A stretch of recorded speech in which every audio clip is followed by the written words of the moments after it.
মা জানো, সামনের ওই গাছটায় কি দেখি আমি?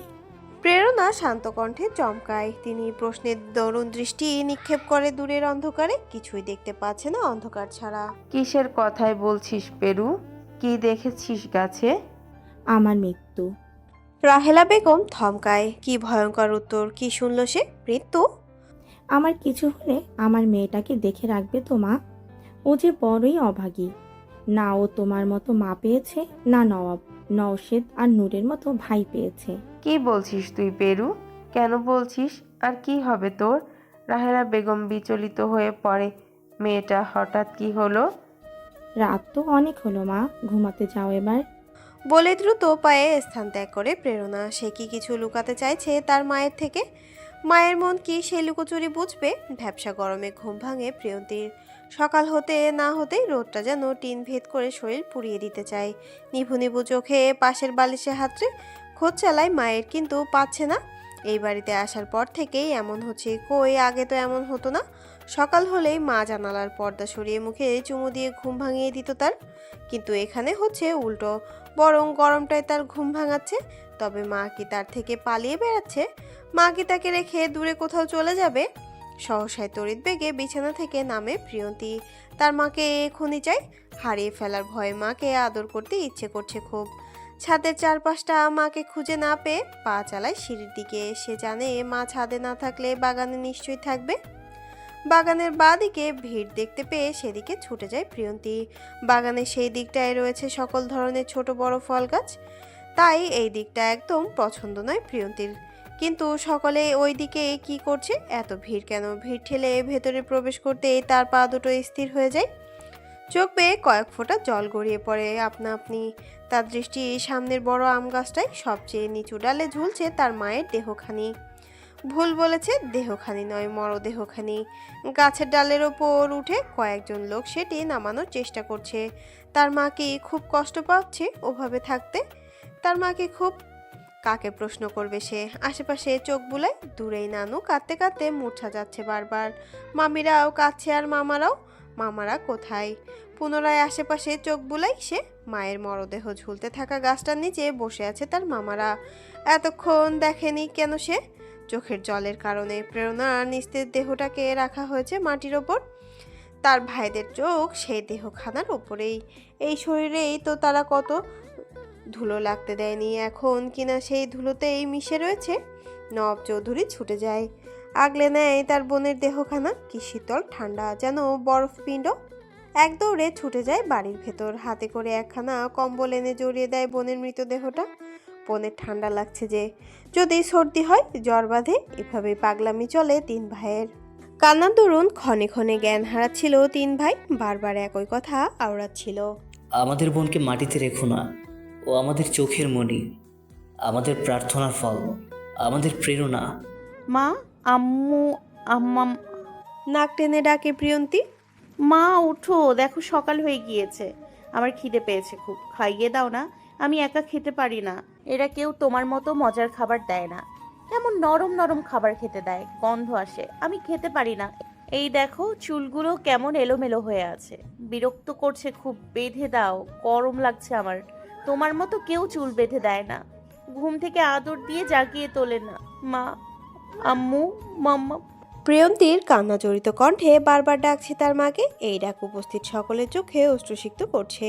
সেই ডাক বাতাস ভারী করে তুলছে, কিন্তু প্রেরণা তাকায় না, সাড়া দেয় না তার মেয়ের ডাকে। তার ছোট্ট মেয়েটির ডাক তার কানে পৌঁছায় না, তার মনকে বিচলিত করে না। সে যে এখন সবকিছুর ঊর্ধ্বে নীরব দর্শক। মা, আম্মা, আমার তোমাকে খুব আদর করতে ইচ্ছে করেছে। তুমি কি আমার আদর খাবে? বলে এই উত্তরের অপেক্ষা না করে বাচ্চা মেয়েটি তার মায়ের কপাল, গাল অশ্রু চুমুতে ভরিয়ে দিতে থাকে। সে জানে তার মা কথা বলবে না। বিগত 1 ঘন্টা যাবৎ সে তার মাকে এভাবেই ডেকে চলেছে। তখনই বৈশাখের আকাশ ফেটে মুষলধারে বৃষ্টি নামে আসে। প্রিয়ন্তী থামে। তার মায়ের মুখে বৃষ্টি পড়ছে, চিন্তারা ভর করে তার ছোট্ট মাথায়। তার চিন্তা একটাই, মাকে ভিজতে দেয়া যাবে না।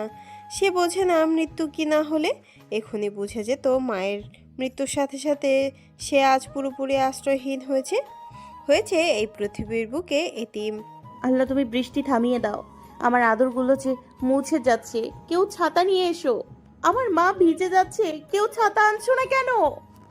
কেউ তার কথা শুনছে না কেন? প্রিয়ন্তী দাঁড়ায়, তার গায়ে ভিজে লেপ্টে থাকা জামাটা দিয়ে মায়ের মুখটা ঢেকে দেয়। বৃষ্টিটা খুব খারাপ, তার মাকে ভিজিয়ে দিচ্ছে, তার আদরগুলো ধুয়ে দিচ্ছে।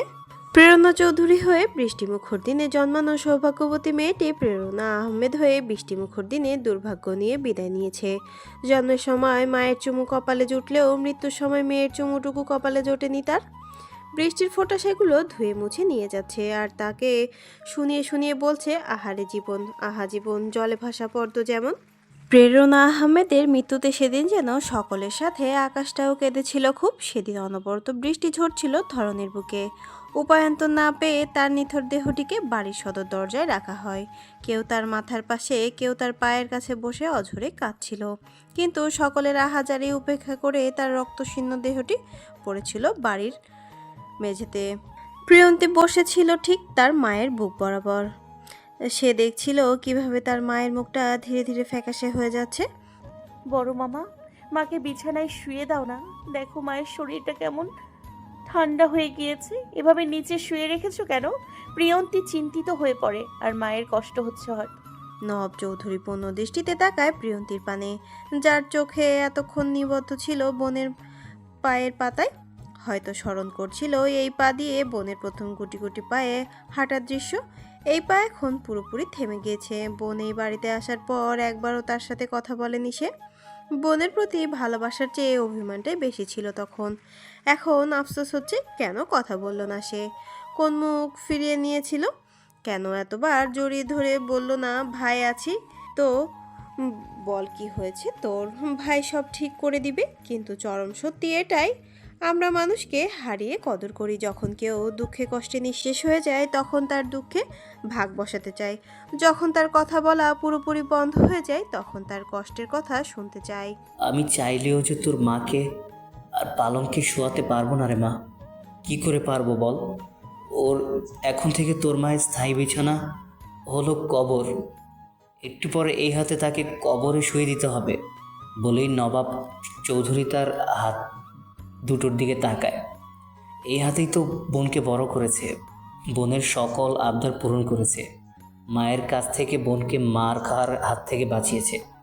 এখন এই হাতে বোনের কবরের মাটি দিতে হবে, বোনকে কবরে শুয়ে দিতে হবে। সে পারবে তো এই কাজ করতে? প্রিয়ন্তী উঠে দাঁড়ায়। বড় মামার কথা তার পছন্দ হয়নি। বড় মামা না পারলে কি হয়েছে, তার আরও দুটো মামা রয়েছে, তাদের গিয়ে বলবে তার মায়ের কষ্ট হচ্ছে, তাকে বিছানায় শোয়াতে হবে। প্রিয়ন্তী আশেপাশে চোখ বুলায় মেজো মামা, তার ছোট মামার খোঁজে, কিন্তু পায় না। কোথায় গেল তারা?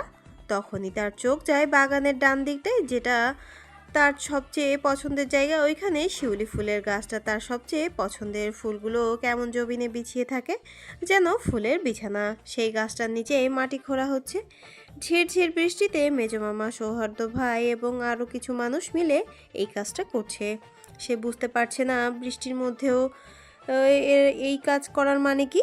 সে দৌড়ে যায় মেজো মামার কাছে, ততক্ষণে বৃষ্টির পানির ঝাপটা ভিজে যায় তার ছোট্ট দেহখানি। মেজো মামা, দেখো না মায়ের খুব ঠান্ডা লাগছে, মাকে বিছানায় শুয়ে দাও না প্লিজ। বড় মামা আমার কথা শুনছে না, আমি জানি তুমি শুনবে। মা বলেছিল তুমি মাকে সবচেয়ে বেশি ভালোবাসো। তুমি নাকি মায়ের কষ্ট সহ্য করতে পারো না। একবার তাকিয়ে দেখো আমার মায়ের কত কষ্ট হচ্ছে। মেজো মামার কথায় খুশি হয় প্রিয়ন্তী। তাহলে তার মা ঠিকই বলেছিল, মেজো মামা তার মাকে সবচেয়ে বেশি ভালোবাসে। কিন্তু বাচ্চা মেয়েটি হয়তো বোঝেনি তার মামার কথার অর্থ। তার অশ্রুসিক্ত চোখের চাহনি আর তার হাতে ঝুলতে থাকা কুড়ালের মানে। অন্যদিকে প্রিয়ন্তীর ছোট মামা গিয়েছে বোনের জন্য কাফনের কাপড় কিনতে। তার সাথে ছিল প্রান্ত। তিনি যে হাতে বোনের জন্য লাল নীল রঙের জামা কিনতো, আজ সে হাতে বোনের জন্য কাফনের সাদা কাপড় কিনতে হচ্ছে। তার কাছে কাপড়টিকে ভারী মনে হচ্ছে। সে তো বোনের জন্য ভারী কোনো কাপড় কিনেনি, তাহলে তার কাছে এই কাপড়টি ভারী মনে হচ্ছে কেন? দুপুর দুটোয় প্রেরণার অন্তিম কাজ সম্পাদিত হয়। আত্মহত্যার দরুন তার জানাজায় কেউ অংশগ্রহণ করেনি। তার 3 ভাই 2 ভাতিজা আর বাড়ির দারোয়ান মিলে তার জানাজা সম্পন্ন করে। সকলে যখন তাকে শেষ বিদায় দেওয়ার ব্যবস্থা করছে, তখন প্রিয়ন্তী গভীর ঘুমে আচ্ছন্ন। সারাদিনের ক্লান্তি আর ক্ষুধার্ত দেহটা নিস্তেজ হয়ে ঘুমের দেশে পাড় দিয়েছে। যখন তার মায়ের দেহটা বাগানের মাঝ বরাবর গিয়ে পৌঁছায়, তখন বাড়ির উপস্থিত সকলের কান্নার শব্দে ঘুম ভাঙে প্রিয়ন্তীর। সোফায় ঘুমিয়েছিল সে, কিন্তু সে তো তার মায়ের পাশে ফ্লোরেই শুয়েছিল। তাহলে এখানে আসলো কিভাবে? কে এনেছে তাকে? গায়ের জামাটাও ততক্ষণে শুকিয়ে গিয়েছে। আশেপাশে চোখ বুলায় প্রিয়ন্তী। মাকে কোথাও দেখতে না পেয়ে এক দৌড়ে ছুটে আসে বাড়ির বাহিরে। সে দেখতে পায় তার মায়ের লাশটা কবরে শুয়ে দিচ্ছে। ছুটে যেতে চায় মায়ের কাছে, তখনই মামিরা মিলে তাকে ধরে ফেলে। সে চাইছে মামিদের হাত থেকে ছুটতে, কিন্তু পারছে না। একরত্তি মেয়ে কি সেটা পারবে? তাদের শক্তির কাছে তার দেহখানা যে পাটকাঠি।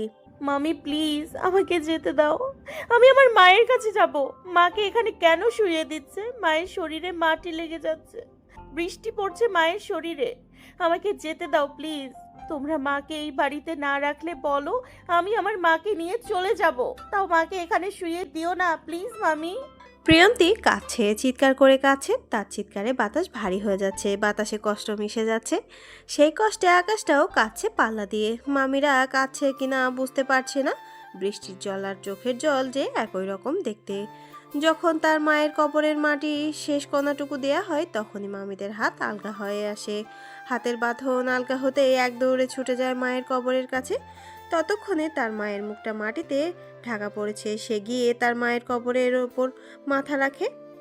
মামা, ও মামা, মাকে মাটি চাপা দিয়েছো কেন? মা নিঃশ্বাস নিবে কিভাবে? কষ্ট হবে না মায়ের? উপস্থিত সকলেই নিশ্চুপ। কারো কাছে প্রিয়ন্তীর প্রশ্নের উত্তর নেই।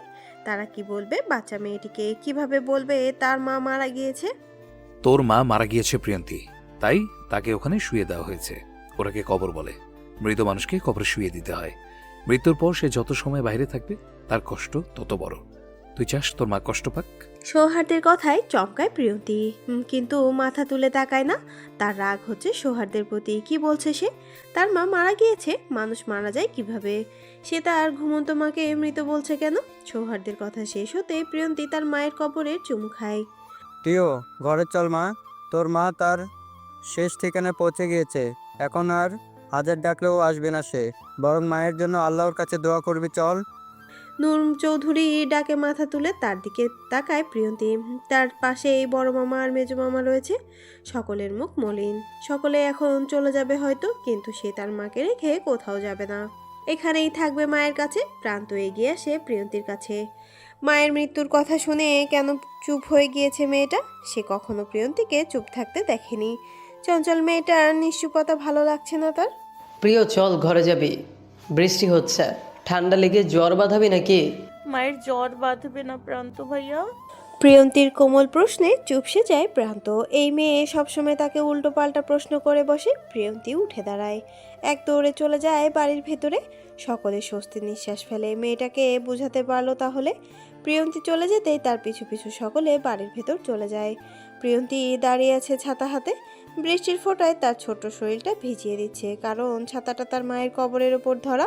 প্রান্ত ভাই বলেছে বৃষ্টিতে ভিজলে জ্বর আসবে, তাই তো ছুটে গিয়েছিল ছাতা আনতে। তার মায়ের কবরটা যে ভিজে যাচ্ছে, সেই পানি কবরের ভেতর ঢুকলে মাও ভিজে যাবে। তখন মায়ের জ্বর আসলে তার সেবা করবে কে? এভাবেই সময় কাটে ঘন্টাখানেক।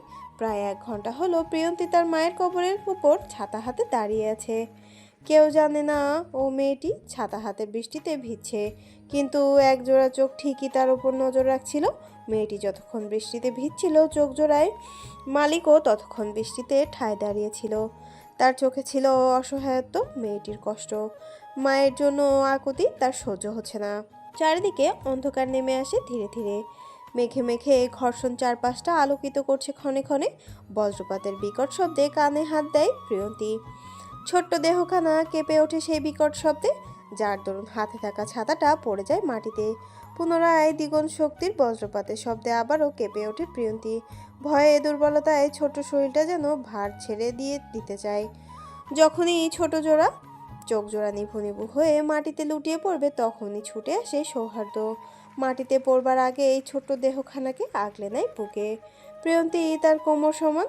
হয়, কিন্তু প্রিয়ন্তীকে ধরতে গিয়ে তাকে হাঁটু ভর দিতে হয়েছে, যার ফলে প্রিয়ন্তীর মাথা গিয়ে ঠেকেছে তার বুকে। তার থেকে 10 বছরের ছোট মেয়েটার স্পর্শ তার বুকের ধুকপুকানি বেড়ে যায়। সদ্য কৈশোরে পা দেওয়া যুবকটার নিঃশ্বাস গরম হয়ে আসে, অস্থিরতা ভর করে তার পুরো শরীর জুড়ে। শিশির অনুভূতি বেয়ে চলে শিরায় শিরায়। সে বুঝতে পারছে না এমন কেন হচ্ছে। তবে কি এই অপ্রিয় মেয়েটাই তার ভীষণ প্রিয়? প্রিয়ন্তীর মুখটা উঁচু করে ধরে সৌহার্দ্য। বৃষ্টির ফোঁটারা প্রিয়ন্তীর মুখে এলোমেলো ভাবে পড়ছে। সে পানিতে ভিজে তার চুলগুলো লেপ্টে আছে সারা মুখ জুড়ে, যার দরুন অর্ধেক মুখে ঢাকা পড়ে আছে সেই চুলে। ভেজা চুলগুলো সরাতে কপালে হাত দেয় সৌহার্দ্য। সাথে সাথেই চমকে ওঠে সে। প্রিয়ন্তীর শরীর মাত্রাতিরিক্ত গরম। নিজের অজানা অনুভূতিগুলো নিয়ে সে এতই ব্যস্ত ছিল যে খেয়ালই করেনি মেয়েটির শরীরে জ্বর পুড়ে যাচ্ছে। 1 মিনিটও দেরি না করে প্রিয়ন্তীকে কোলে নিয়ে হাঁটা দেয় সৌহার্দ্য। গন্তব্য নিজের রুম। মা, প্রিয় জ্বর এসেছে, ওর ভেজা জামাটা চেঞ্জ করে দাও। ছেলের ডাকে পিছু ফিরে তাকায় শাহানা চৌধুরী, যে এতক্ষণে মনোযোগ দিয়ে রান্না করছিল। বাড়ির একটা মানুষ মারা গিয়েছে, এতে তার যেন কোনো শোক চিন্তা নেই। দিব্যি সেজেগুজে ঘুরে বেড়াচ্ছে, হরেক রকমের পদ রান্না করছে। কিন্তু ছেলেকে ভেজা অবস্থায় দেখে তার কপালে চিন্তার ভাঁজ পড়ে। হন্তদন্ত হয়ে ছুটে সে শাড়িরা চলে ছেলের শরীর মাথা মুছে দিতে থাকে। চিন্তিত সুরে জিজ্ঞাসা করে, তুই এভাবে ভিজলি কি করে? যদি জ্বর বাঁধে, তুই আমাকে কবে একটু শান্তি দিবি বল তো বাবুই? সৌহার্দ্য চোখ মুখ কুঁচকে ফেলে। তার মা কি তাকে বড় হতে দিবে না? এত বড় ছেলেকে কে বাবু বলে? আমাকে একদম বাবু বলবে না মা। আমার বয়স কত জানো? বিয়ে করিয়ে দিলে এখন তোমার বাবুরও বাবু হয়ে যাবে, কিন্তু আগে বউটা বড় হোক। সে এখনো বাবু নেই। এখন গিয়ে তোমার বাবুর আম্মুর জামাটা চেঞ্জ করে দিয়ে আসো। শাহানা চৌধুরীর হাত থেমে যায়।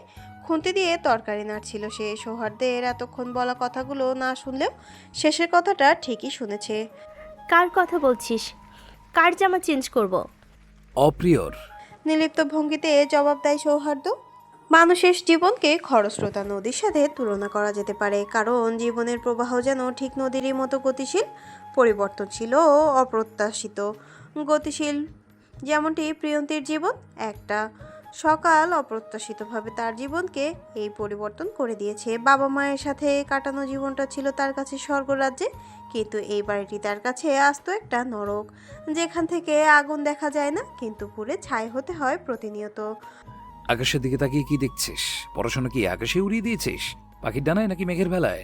মুখের ওপর বলিষ্ঠ দেহের ছায়া পড়তেই আকাশের দিকে থেকে চোখ নামায় প্রিয়ন্তী। দীর্ঘক্ষণ রোদের তাকিয়ে থাকার দরুন চোখে অন্ধকার দেখছে সব, ফলে সহসায় চোখ জোড়া নিচু করে বন্ধ করে ফেলে। চোখ পিটপিট করে মাথা নিচু উপরে করে তুলতেই চোখ গিয়ে ঠেকে সেই ব্যক্তিটির পিঠে, যার 2 হাত প্যান্টের পকেটে গোজা। ফর্সা হাতে কালো ফিতার ঘড়িটি দেখে বুঝতে পারল লোকটিকে। এটা তার সৌহার্দ্য ভাই, যাকে সে জমের মতো ভয় পায়। যদিও ভয় পাওয়ার তেমন কারণ নেই, তবুও তার ভয় হয়। নিজেকে ধাতস্থ করে চোখ তুলে তাকাতেই সৌহার্দ্যের সাথে চোখাচোখি হয় প্রিয়ন্তীর, যে তীক্ষ্ণ দৃষ্টিতে তার দিকেই তাকিয়েছিল। কিছুক্ষণ আগে এখানে এসেছে সে। সামনে এই পরীক্ষা তার। সকালের সব কাজ শেষ করে ছাদের মেঝেতে পাটি বিছিয়ে বসেছে পড়ার জন্য। সেই সাথে কিছুটা মিষ্টি রোদের ভালোবাসাও মেখে নিচ্ছিল গায়ে। আকাশের দিকে তাকিয়ে কখন যে কল্পনা রাজ্যে হারিয়ে গিয়েছিল মনে নেই।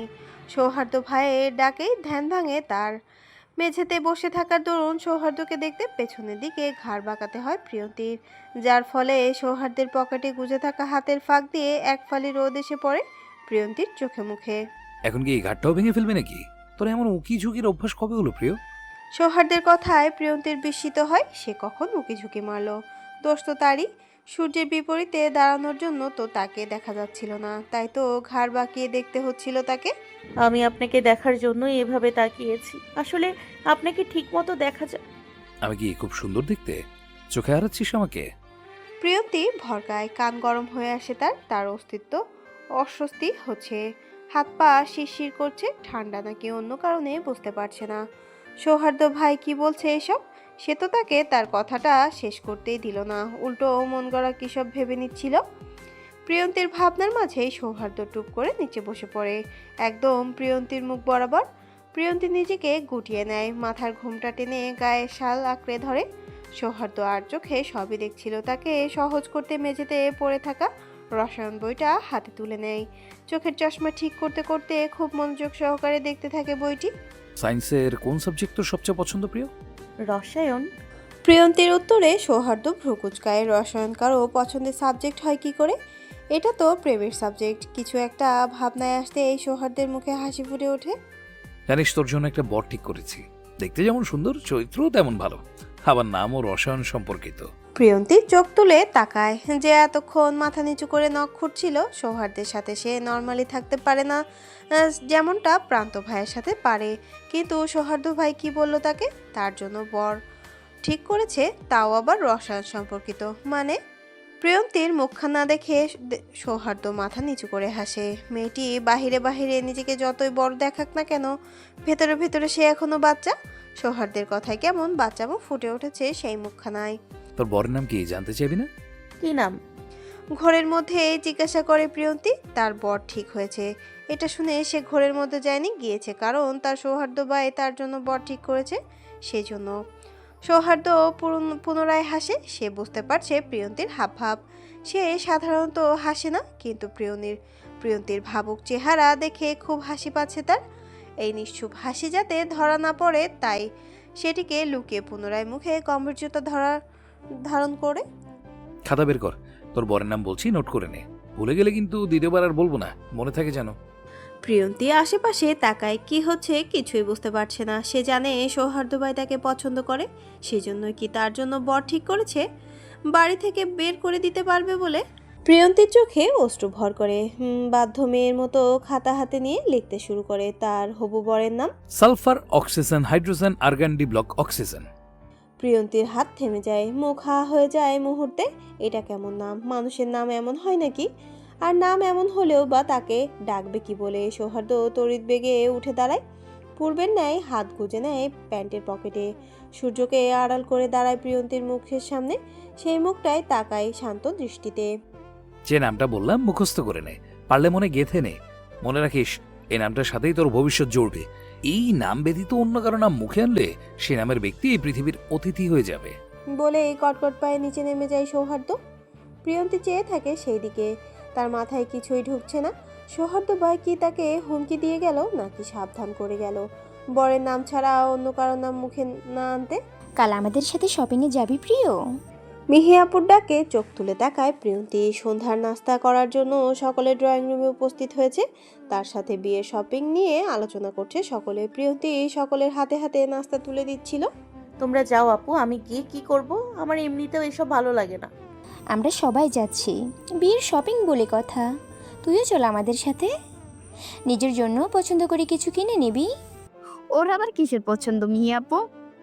আমরা যা দেই তাই তো অনেক। আর এমন গাইয়াদের মতো চলাফেরা করে, ওকে নিয়ে বের হলে আমাদের মান সম্মান থাকবে? রিসা তিরস্কি সূচক কথায় প্রিয়ন্তী মাথা নিচু করে ফেলে। মুখ সামলে কথা বলো রিশা। তোমার সাহস কি করে হয় ওর সাথে এভাবে কথা বলার? ও কি এই বাড়ির কাজের লোক? নূর চৌধুরী হুঙ্কারে চুপ হয়ে যায় রিসা। চাইলেও বাবার সামনে এই মেয়েকে কিছু বলতে পারে না সে। ছোটবেলায় একবার প্রিয়ন্তীর চুলে চুইংগাম লাগিয়ে দেওয়ায় তার বাবা তার পিঠে সমান চুল কেটে দিয়েছিল। প্রিয়ন্তীর খাবারের পানি ঢেলে দেওয়ার তাকে 3 বেলা খাবার খেতে দেয়নি। এমনকি মিহিয়াপুর এঙ্গেজমেন্টে প্রিয়ন্তীকে তার পায়ে ধরিয়েছে বলে তাকে তার বাবার পা ধরে ক্ষমা চাইতে হয়েছে। তাই সে প্রিয়ন্তীর সাথে যা করে সব তার বাবার চোখের আড়ালে করে। কিন্তু বাবার অনুপস্থিতিতে প্রিয়ন্তীর সাথে যা যা করে তার ফল সে কোনো না কোনোভাবে পেয়েই যায়। যেমন প্রিয়ন্তীর গায়ে গরম চা ছুঁড়ার পর তার হাতে গরম ইস্ত্রির ছ্যাঁকা লাগে। সেদিন সে গিয়েছিল সৌহার্দ্য ভাইয়ের সাথে গল্প করতে। তখন সৌহার্দ্য শার্ট আয়রন করছিল। কথা বলার এক পর্যায়ে হঠাৎ করে গরম ইস্ত্রি এসে পড়ে তার হাতের ওপরের পিঠে। তখন মনে হচ্ছিল তার হাতে কেউ আগুনের লাভা ঢেলে দিয়েছে। টানা 2 ঘন্টা পানি ঢালার পর হাতের জ্বালা কমেছিল তার। যদিও সৌহার্দ্য ভাই বারবার সরি বলেছিল তাকে, তবুও তার মনে হয়েছিল কাজটা ইচ্ছাকৃত। হ্যাঁ মা, চল, দেখবি ভালো লাগবে। সারাক্ষণ তো বাড়িতেই থাকিস, এখন তো স্কুলও বন্ধ তোর। কাল বিকেলে রেডি থাকিস, আমি অফিস থেকে এসে নিয়ে যাব তোদের। বলেই প্রিয়ন্তীর মাথায় হাত বুলিয়ে সিঁড়ি বেয়ে উপরেও চলে যায় নূর চৌধুরী। মিনিট 5 পর একে একে সকলে স্থান ত্যাগ করে। সকালে চলে যেতেই প্রিয়ন্তী আসে টেবিল পরিষ্কার করতে। তখনই বাড়িতে প্রবেশ করে প্রান্ত। তাকে দেখে ক্লান্ত মনে হচ্ছিল খুব। ধীর পায়ে এসে সোফায় গা এলিয়ে দেয় সে। চোখ বন্ধ করে নেয় ক্লান্তিতে। প্রিয়ন্তী ছুটে যায় রান্নাঘরে, এক গ্লাস শরবত হাতে দৌড়ে আসে প্রান্তের কাছে। প্রান্ত ভাই, এই শরবতটা খেয়ে নাও। প্রিয়ন্তীর ডাকে চোখ মেলে তাকায় প্রান্ত। সোজা হয়ে বসে প্রিয়ন্তীর হাত থেকে শরবতের গ্লাসটা নেয়, এক চুমুকে এই গ্লাসের সবটুকু শরবত শেষ করে ফেলে। তুই কিভাবে বুঝিস আমার কখন কি লাগবে? এত যত্ন নিজের মধ্যে কিভাবে পুষে রাখিস? তোর এত এত ঋণ কিভাবে শোধ করবো বলতো? প্রিয়ন্তী মলিন হাসে, হাঁটু গেড়ে বসে প্রান্তের পায়ের ধারে পরম যত্নে জুতা খুলতে খুলতে বলে। প্রান্ত হেসে ফেলে। এই একটা মেয়ে যার কাছে সে প্রশ্ন করে উল্টো প্রশ্ন শুনে ফিরে আসে, কিন্তু কিছু ভাঙার শব্দে পিছু ফিরে তাকায় দুজনেই। সৌহার্দ্য দাঁড়িয়ে আছে দরজার সামনে, তার সামনে ফ্লোরে ছিটিয়ে আছে নানা রঙের কাচের চুড়ি। প্রিয়ন্তী গুনতে পারলো না কতগুলো রং আছে সেখানে। তার আগে সৌহার্দ্য সেগুলোকে মারিয়ে সিঁড়ি বেয়ে উপরে চলে যায়। প্রায় 10 মিনিট যাবৎ প্রিয়ন্তী কাচের চুড়ির টুকরোগুলো কুড়াচ্ছে। পুরো ড্রয়িং রুমে জুড়ে সেগুলো ছড়িয়ে ছিটিয়ে রয়েছে। সে বুঝতে পারছে না এগুলো ভাঙলো কিভাবে। দেখে মনে হচ্ছে কেউ সর্বশক্তি দিয়ে এগুলো ছুঁড়ে ফেলেছে, কিন্তু এগুলো এনেছে কে? সৌহার্দ্য ভাই। আর আনলেও এভাবে ছুঁড়ে ফেলেছে কেন? প্রিয়, অনলি 2 মিনিটস দিচ্ছি তোকে, এর মধ্যেই তোকে যাতে আমার রুমে পাই। বলে এই রুমের দিকে পা বাড়ায় সৌহার্দ্য। সেই ডাক অনুসরণ করে মাথা নিচু করে তাকায় প্রিয়ন্তী। সে দোতলা থেকে ডাকছিল প্রিয়ন্তীকে, ফলে তার ডাক শুনতে গিয়ে আনমনে চুরির ভাঙা অংশে হাত কেটে যায় প্রিয়ন্তীর। কাটা আঙুল দুটো ওই ওড়নায় চেপে ধরে সৌহার্দ্যের রুমে প্রবেশ করে প্রিয়ন্তী। তার বুক কাঁপছে ভয়ে। পুরো রুম জুড়ে ঘুটঘুটে অন্ধকার। অন্ধকারে সে ভয় পায়। এদিক ওদিক হাতড়ে সামনে যেতেই আলোর ছোট্ট ফুলকি দেখতে পায়। পুরো রুম জুড়ে ছড়িয়ে আছে নিকোটিনের ধোঁয়া। বদ্ধ রুম হাওয়ায় সেগুলো বেরোতে পারছে না। সেই ধোঁয়ায় তার দম বন্ধ হয়ে আসছে, ফলে বড় বড় নিঃশ্বাস নিতে থাকে বারবার। প্রান্ত ভাইয়ের সামনেও কি তোর এমন শ্বাসকষ্ট হয় প্রিয়? সৌহার্দ্যের গম্ভীর ভরাট কণ্ঠে স্থির হয় প্রিয়ন্তী। এতক্ষণ হাঁসফাঁস করছিল সে, নাকে ওড়না চেপে ও গন্ধটাকে আটকাতে পারছিল না। কিন্তু সৌহার্দ্যের প্রশ্নে সবকিছু যেন ভুলতে গিয়েছে।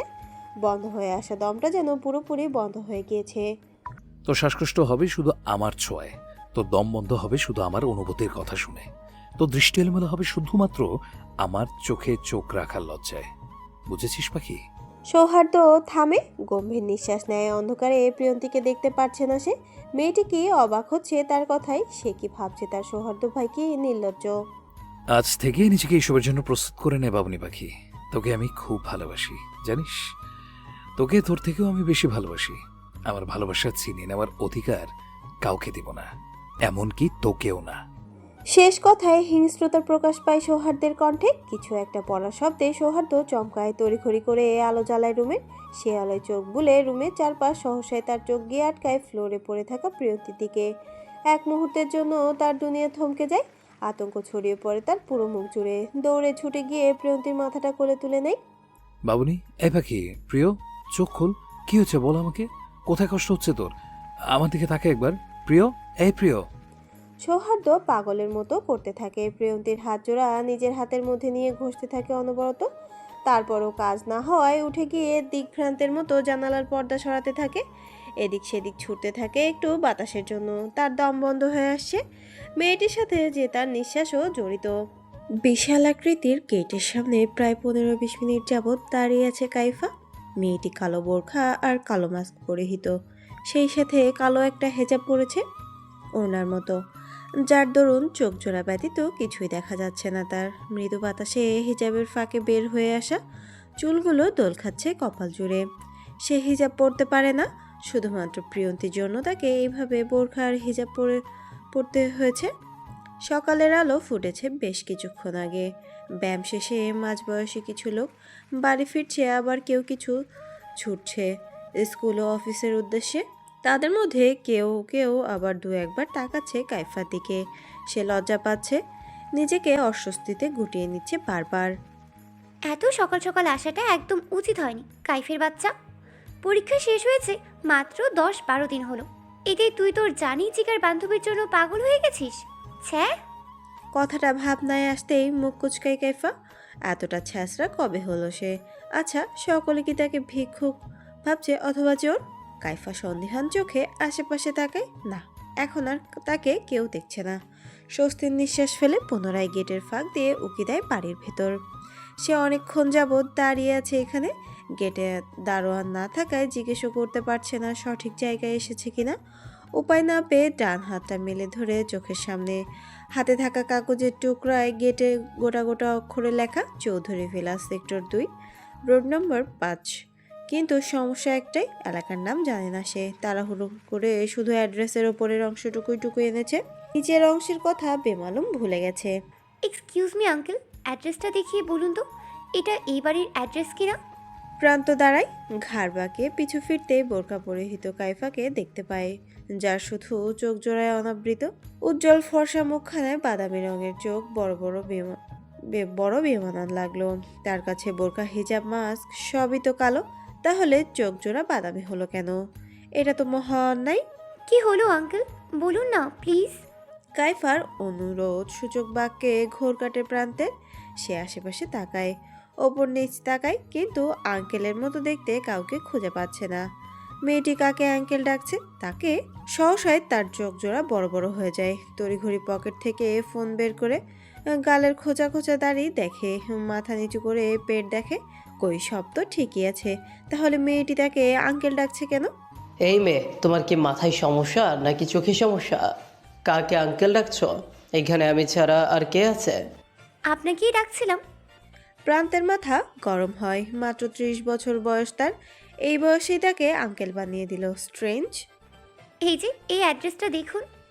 বলেই হাতের মধ্যে মুচড়ে থাকা কাগজের টুকরোটুকু বাড়িয়ে দেয় প্রান্তের দিকে। রাগ দমন করে ভ্রু কুচকে কাগজখানা হাতে তুলে নেয় প্রান্ত। মনোযোগ সহকারে দেখতে থাকে, ঠোঁট কামড়ে, আর চোখে তাকিয়ে জিজ্ঞাসা করে, এই পিছে কোন ক্লাসে পড়িস তুই? ক্লাস 1-এ নাকি 2-তে? কাইফা চমকায়। সে কি ভুল অ্যাড্রেস লেখা অংশের পরিবর্তে তার ভাইয়ের লেখা অংশ ছিঁড়ে নিয়ে এসেছে? সহসায় ছো মেরে কাগজের অংশটুকু ছিনিয়ে নেয় প্রান্তের হাত থেকে। এপিটোপিট উল্টিয়ে দেখতে থাকে মনোযোগ সহকারে। সরি আঙ্কেল, আমার ভুল হয়েছে। আপনাকে আমার একদমই আঙ্কেল ডাকা উচিত হয়নি। আপনাকে তো দাদা ডাকা উচিত ছিল। আবার সরি, দাদা না, দাদার আব্বা। একদমে কথাগুলো বলে শ্বাস ফেলে কাইফা। রাগে তার হাত পা কাঁপছে। তার লেখাকে এত বড় অপমান! 1-2 এর বাচ্চা বলছে কেন তাকে? অস্বস্তি, ভয়ে, চিন্তায় হাতের তালুতে মুচড়িয়ে রাখা কাগজটুকু ঘামের দরুন ভিজে গিয়েছে হয়তো। সেজন্যই লেখাগুলো এমন এলোমেলো হয়ে গিয়েছে। তাই বলে তাকে বাচ্চা বলবে? তাকে কোন দিক দিয়ে বাচ্চার মতো লাগে? প্রান্ত কিছু বলতে যাবে, তখনই ছুটে আসে প্রিয়ন্তী। শক্ত করে জড়িয়ে ধরে কাইফাকে। সে ছাদে এসেছিল গাছে পানি দেবার জন্য, তখনই কাইফাকে দেখতে পাই। প্রান্ত ভাইয়া, ও আমার বেস্ট ফ্রেন্ড, আর ওর নাম কাইফা। আমরা সেই ছোট্টকাল থেকে একই স্কুলে পড়াশোনা করেছি। তোমাকে বলেছিলাম না ওর কথা? কোন ক্লাসে পড়ে? প্রিয়ন্তী থমকায়, চোখ ছোট ছোট করে তাকায় প্রান্তের দিকে। কি বলছে সে? তার বেস্ট ফ্রেন্ড তো তারই ক্লাসের হওয়ার কথা, তাই না? আমরা একসাথেই পড়ি, একই ক্লাসে। অকপটে উত্তর দেয় প্রিয়ন্তী। কি বলছিস প্রিয়? কি সাংঘাতিক ব্যাপার! এই মেয়ে তো তোর থেকেও ছোট। 1-2 এর বাচ্চা, দুধ ভাত। শেষে কিনা দুধ ভাত মেয়েকে বেস্ট ফ্রেন্ড বানিয়েছিস? ছে ছে ছে! ড্রয়িং রুমের মাঝ বরাবর লাল কার্পেটের ওপর দাঁড়িয়ে আছে কাইফা। প্রিয়ন্তী তাকে সোফায় বসিয়ে দিয়ে গেছে অনেকক্ষণ হলো, কিন্তু এখনও আসার নাম নেই। বিরক্তি হয়ে উঠে দাঁড়ায় সে। আশেপাশে চোখ বোলায় মুগ্ধ নয়নে। এত সুন্দর বাড়ি সে আগে দেখেনি। মাথার ওপর বিশাল বড় ঝাড়বাতিটা দেখে রাজপ্রাসাদের কথা মনে পড়ে তার। চোখ নামাতেই চন্দ্রাকৃতির নেই সাজানো 2 সেট সোফা নজরে আসে, যার মাঝে কারুকাজ খচিত কাঠের 2টো টি টেবিল রাখা। দেয়ালের এক পাশ জুড়ে বড় একখানা টিভি, আর অন্য পাশ জুড়ে অ্যাকোরিয়াম। ড্রয়িং রুমের সৌন্দর্য যেন দ্বিগুণ বাড়িয়ে দিয়েছে। এই মেয়ে, কে তুমি? কাকে চাই? মিহির ডাকে সম্বিত ফিরে পায় কাইফা।